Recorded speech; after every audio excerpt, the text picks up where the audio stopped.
동글동글 콩으로 만든 청국장. 동글동글 콩으로 만든 청국장. 찌개로도 먹고요. 가루는 우유에도 타서 먹어요. 우리 모두 건강을 챙겨봐요. 생태맘 청국장. 동글동글 콩으로 만든 청국장. 동글동글 콩으로 만든 청국장. 참 예수님, 때가 찼다. 하느님 나라가 가까이 왔다. 회개하고 복음을 믿어라. 이 대주제, 때가 찼다. 하느님 나라가 가까이 왔다. 이 말씀을 드리고 있습니다. 오늘 제 5강입니다. 그런데 제가 이 때라는 말씀을 드리는 이유가 있어요. 인류가 하느님을 받아들일 준비하는 시기는 하루아침에 되는 법은 없습니다. 1, 2년으로 되는 것도 아니에요. 제가 보기에는 100년, 200년으로 되는 것도 아니고 1000년, 2000년 갖고도 저는 안 된다고 생각해요.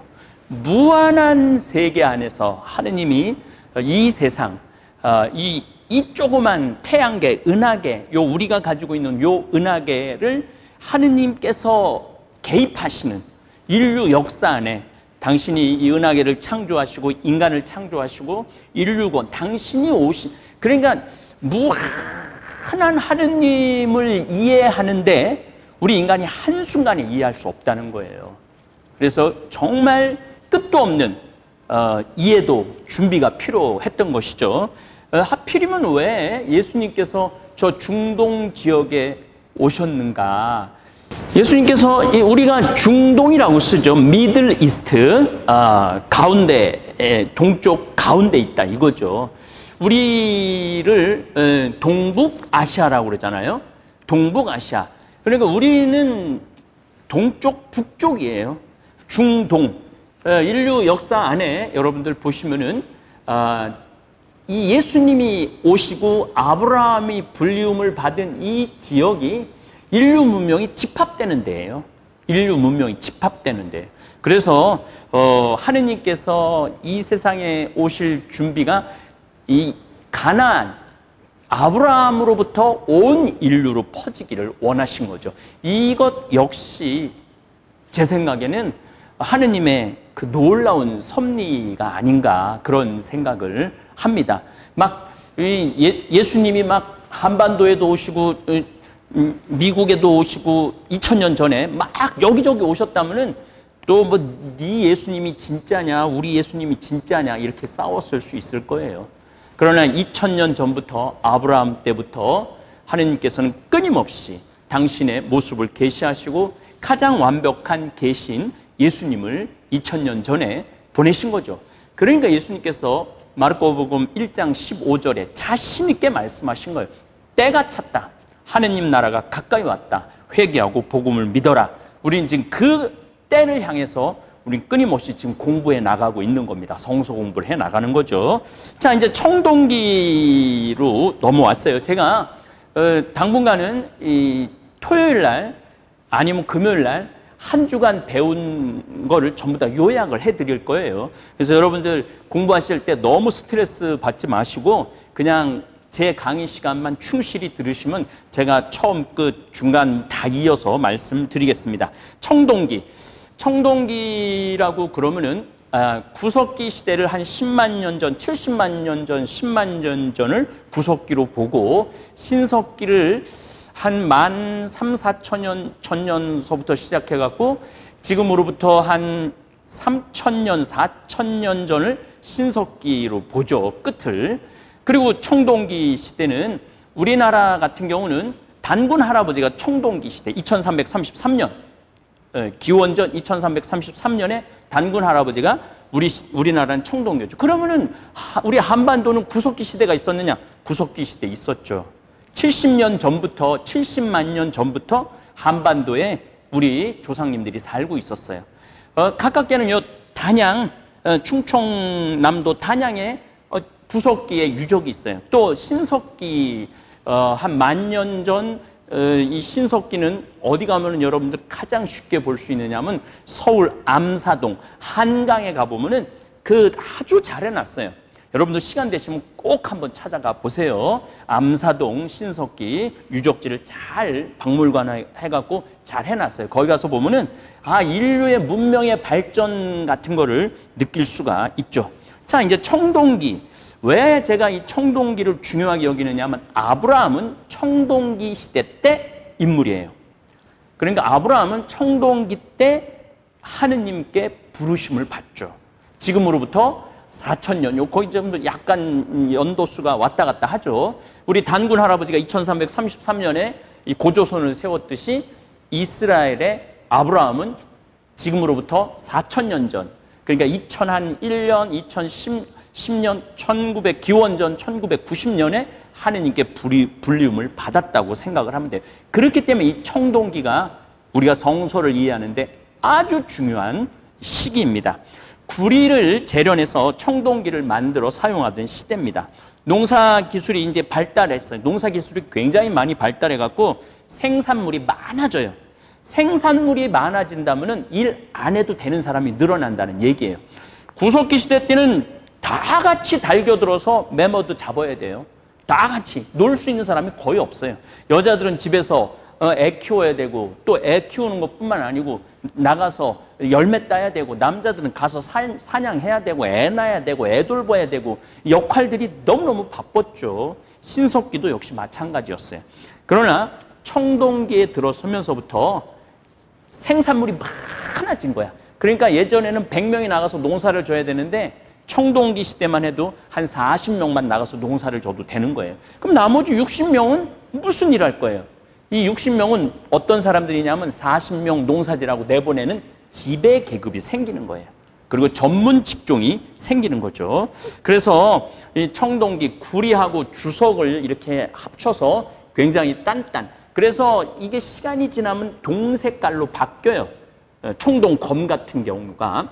이 철기, 그 후 시대를 철기 시대라고 그러는데 철기 시대의 칼들은 오히려 녹이 쓸어갖고 없어지는 경우가 있는데 청동, 구리하고 주석하고 합금한 것은 그대로 남아있어갖고 동색깔로 바뀌죠. 그래서 청동기 시대라고 이야기를 합니다. 이때는 이제 힘센 사람, 힘센 공동체가 이 힘 약한 사람들, 힘 약한, 그러니까 한 1,000명 된 이 청동기 족장들, 아브라함은 족장이라고 우리나라는 군장이라고 표현을 해요. 그래서 그 족장들이 다른 데 가고 땅도 뺏고 쌀도 뺏고 밀도 뺏고 이런 약탈이 벌어지기 시작을 하죠. 땅을 차지하기 위한 싸움이 시작이 되는 거예요. 그래서 아브라함 같은 경우도 땅 때문에 싸우죠. 우물 차지하기 위해서 누구하고 싸우냐면은 아브라함의 목동들하고 롯의 목동들하고 서로 싸워요. 그래서 아브라함이 그러죠. 네가 저 땅을 택하면 내가 이 땅으로 갈 것이고 네가 저 땅을 택하면 난 이 땅으로 갈 것이다. 그래갖고 룻이 택한 땅이 어디냐면 소돔과 고모라 땅을 택하게 되죠.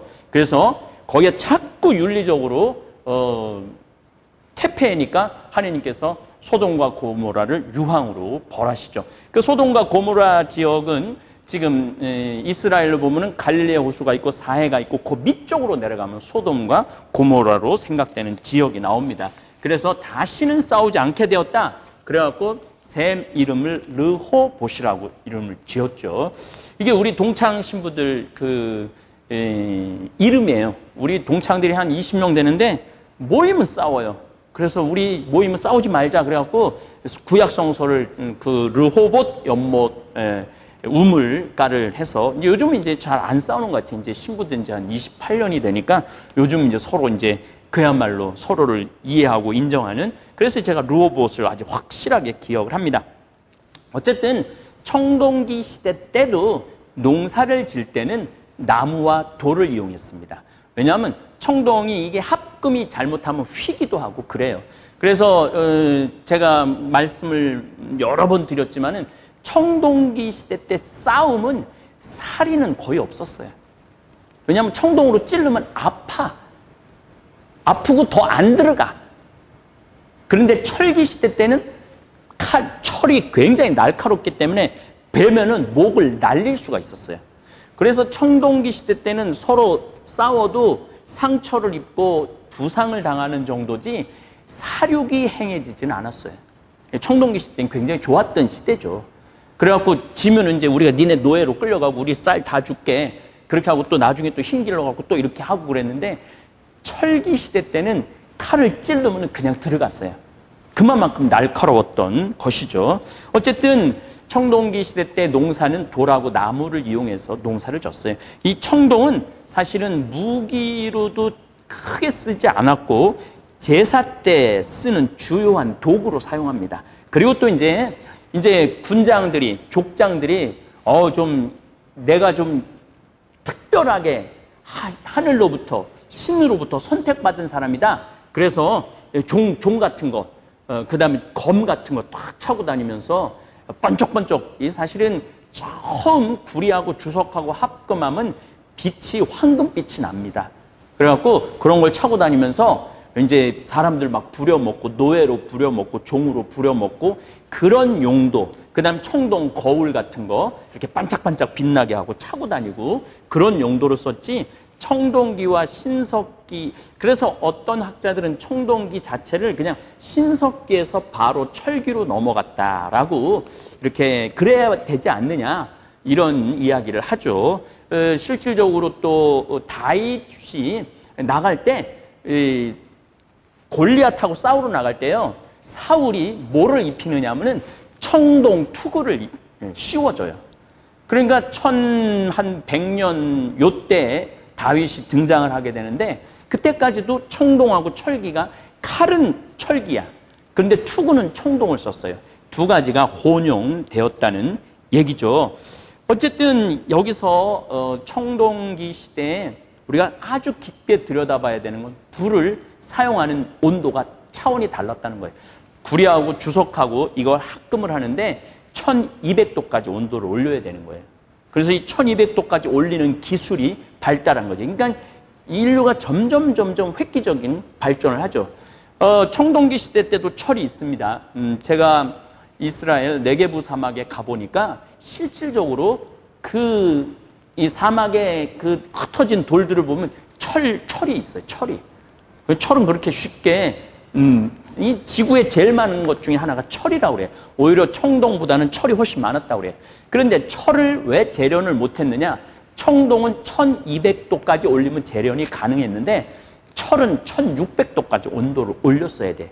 그러니까 점점 그 풍무라고 그러죠. 풍무질을 하는 거, 그런 기계들 온도를 높이고 철을 녹이고 이런 기술들이 1600도까지 올리는 기술들이 없기 때문에 청동에서 철기라는 그러한 시대적인 흐름이 있는 거죠. 어쨌든 뭐든지 점진적이에요. 한순간에 일어나는 건 없어요. 제가 나중에도 뭐 이런 거 불교에서도 도노점수라는 이런 얘기가 있어요. 한순간에 깨닫는 경우도 있고 천천히 깨닫는 경우도 있고 그렇다고 그러는데 그럼에도 불구하고 불가에서도 한순간에 깨닫기 위해서는 수많은 수련을 해야 된다는 거예요. 한순간에 깨닫기 위해서는. 그렇듯이 우리도 하느님을 이렇게 깨닫고 하느님을 느끼고 하느님의 신비를 체험하기 위해서는 천천히 모든 부분에서 준비가 되어야 된다는 이야기입니다. 어쨌거나 하여튼 청동기 시대는 뚜렷한 계급이 생겨요. 그래서 우리 청동기 시대 때 나오는 게 뭐예요? 바로 고인돌이죠. 고인돌이 많기는 하지만 어쨌든 뭐 한 500명, 1000명이 그 무덤을 만들 수 있는 그런 정도의 그 군장들의 힘이 생긴 거죠. 지배계급이 생기고 군사적으로 어떤 동네하고 우위가 확보되고, 그래서 여러분들 그 사울과 다윗 때 그 전쟁 얘기를 쭉 한번 성서를 통해서 보시면은 대개 200명이 싸웠다, 500명이 싸웠다, 1000명이 싸웠다, 굉장히 많게는 3000명이 싸웠다, 그런 얘기가 계속 되는 게 그 청동기 시대 때 무리는 500명에서 5000명, 정말 많은 경우는 3만 명, 고창의 고인돌 크기는 3만 명까지 추정을 하죠. 어쨌든 이 청동기는 우리 이 한반도가 확실한 문화를 갖고 있습니다. 그것도 제가 강의 중에 이번에는 배울 타임이 아니고 아마 한 6시간, 7시간 후 정도 되면은 그거를 배울 기회가 올 겁니다. 어쨌든 직업의 분화가 일어나요. 왜냐하면 100명 중에 40명만 나가서 농사를 져도 되니까 나머지 60명은 할 일이 뭐가 있어야 될 거 아니에요.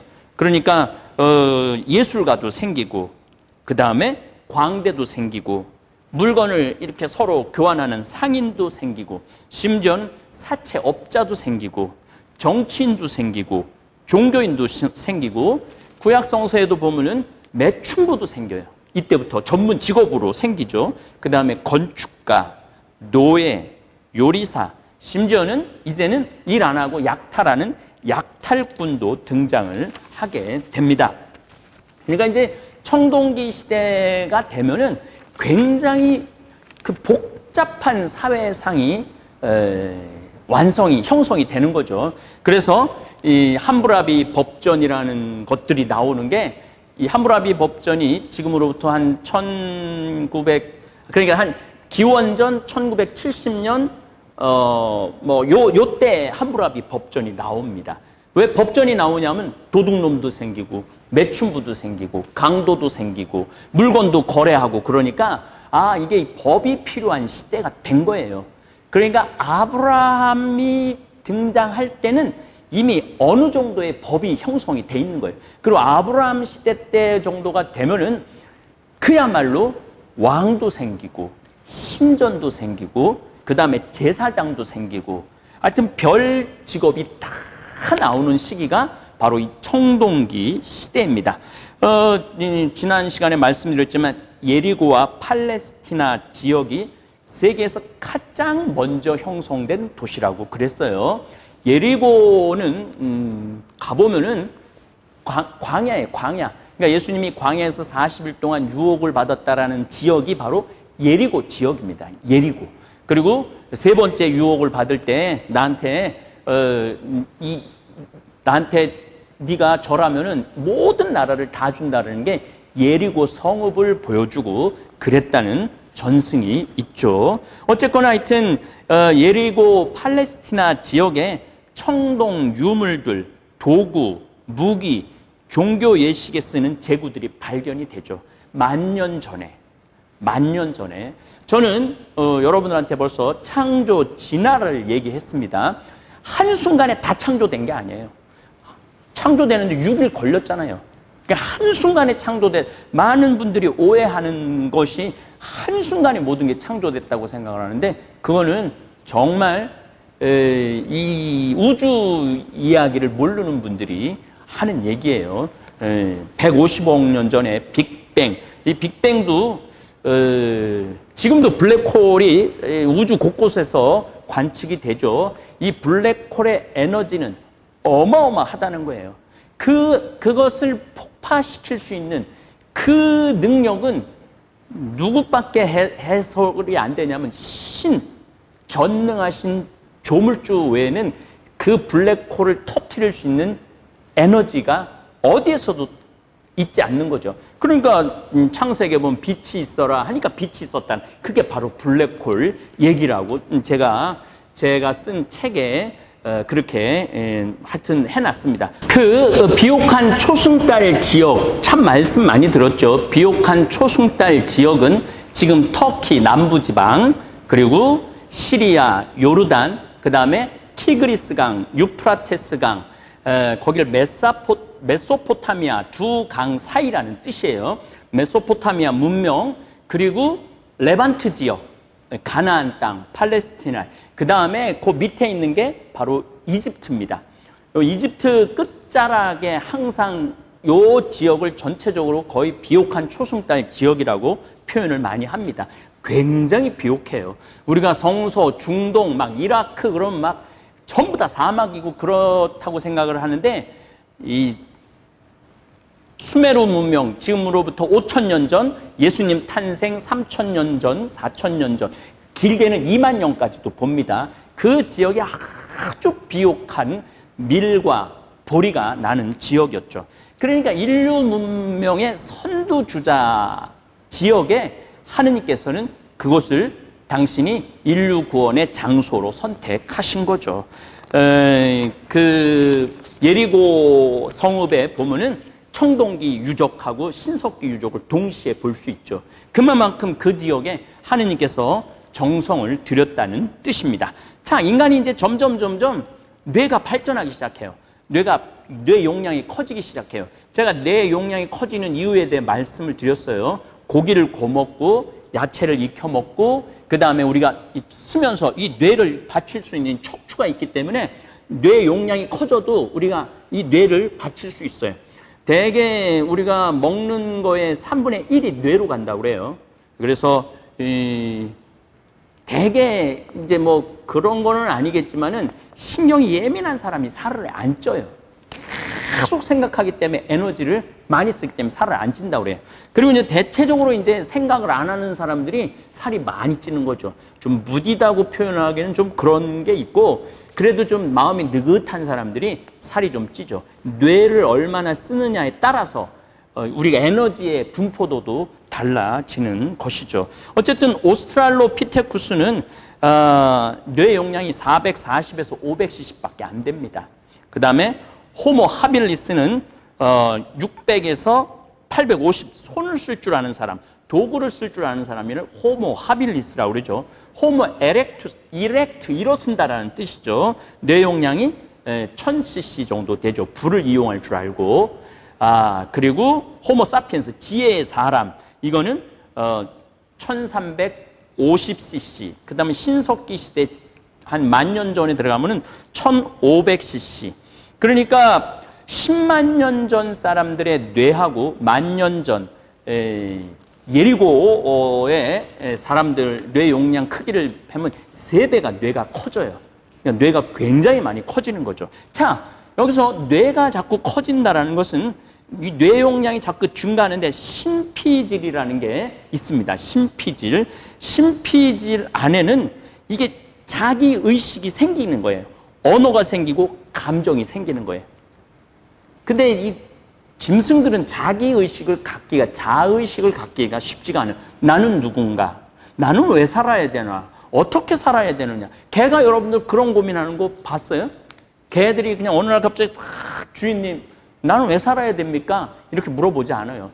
인간만 그렇게 질문을 하는 거. 존재에 대한,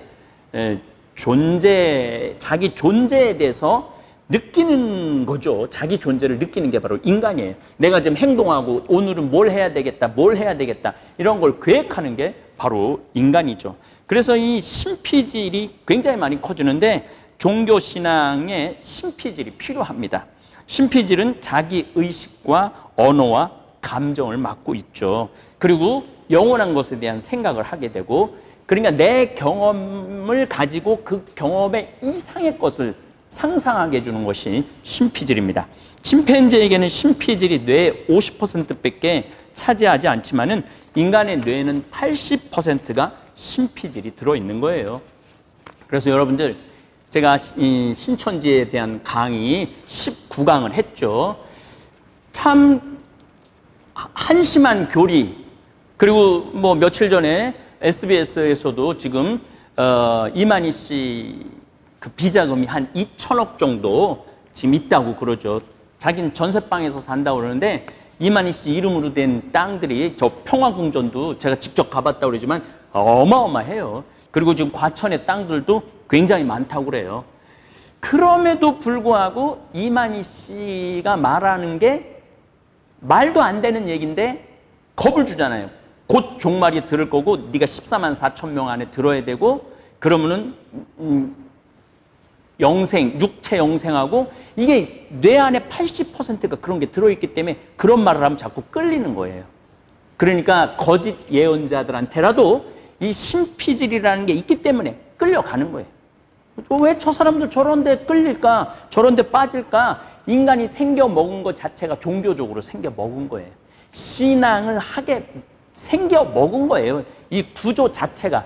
그러면 신부님 요즘 뭐 이렇게 뭐 이 무신론자들, 또 불가지론자들, 허무주의자들, 뭐 이런 사람들은 왜 신을 안 믿습니까? 안 믿을 수도 있지만은 그들도 자신도 모르게 신한테 기대고 있고 그런 게 있어요. 어느 때 이제 그런 것이 일어나느냐 하면은 자기 힘으로 도저히 어쩔 수 없을 때, 내 아들이 암에 걸려 죽을 때, 내 아들이 암에 걸렸어. 이제 얼마 안 있으면 죽어. 그럴 때 성당에 가서 기도하죠. 하느님, 내가 하느님 이제까지 믿지 않았지만 내 아들만 살려준다면 내가 정말로 당신께 정말 봉헌하고 내가 좋은 일 하겠습니다. 그게 인간 안에 근본적으로 이게 80%의 신피질, 종교적인 뇌가 발전하기 때문에 그런 일들이 일어나는 거예요. 그래서 여러분들 그 인간은 종교적인 성향으로 계속 하느님께서 가꾸어 나가고 그거를 진화라고 표현한다고 저는 생각하고 싶지 않아요.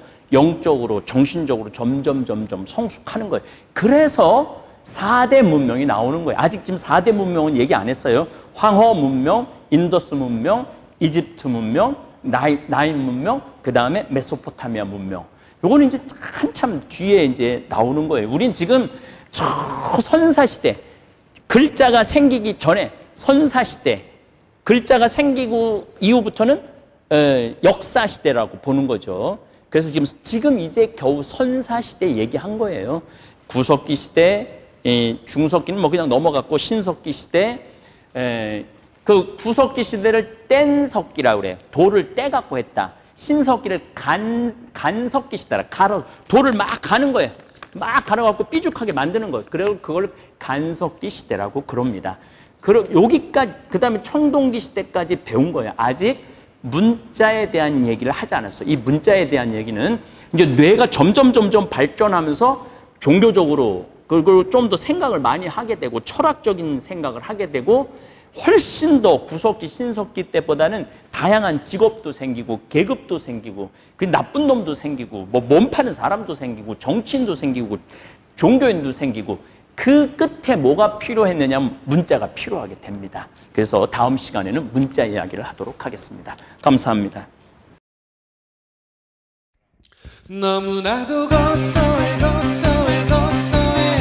참을 수가 없을걸 건강히 책임져줘 생태만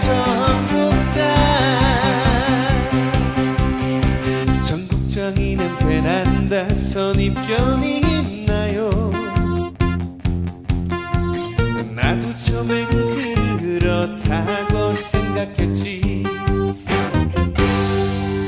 전국장 가루를 우유에 타먹은 그 순간 고소함과 함께 풍부한 맛이 밀려왔지 변비에도 좋아 당뇨에도 좋아 항암효과 피부도 하반지까지 신진대사 촉진 골다